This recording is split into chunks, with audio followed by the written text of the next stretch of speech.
At ayan na yung pinakahihintay ko. After 3 days, dumating na yung order ko sa TikTok.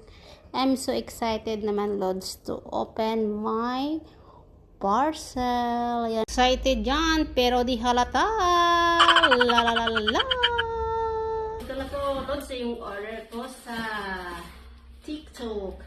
Tingnan natin kung legit pa ito yung order natin. At mag-unbox na tayo ng ating order. Ano to yung Lods, yung order ko? Ito, tripod para magamit natin sa vlog.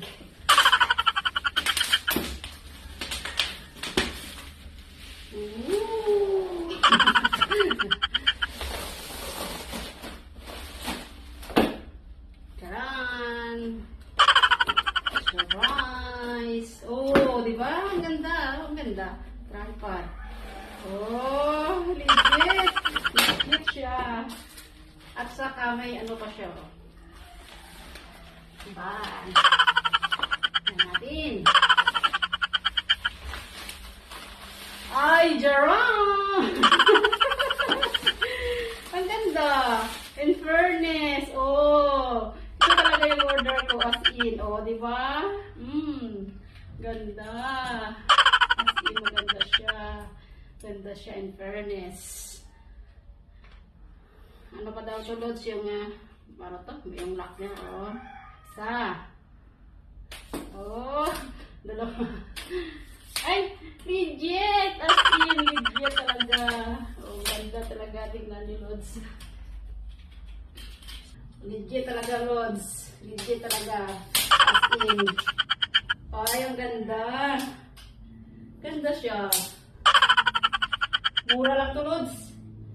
Basta 425 pesos lang. Free shipping. So, ay, ang ganda. As in. In fairness. Ganda siya. Oh, di ba? Ay, I'm happy. Happy na sa aking na-order. Paano ba to? Parang pwede ba ito maitaas eh? Hindi ko na alam. Hindi ko alam kung paano, pero pagsabihan ko ito, Lods. Ganda siya. Tapos dito ilagay yung cellphone dito. Ito pa. Ayan. Ang ganda siya.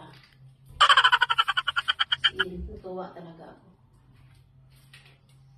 Oh. Ay! Oh, pwede pa mataas, Lods. Oh,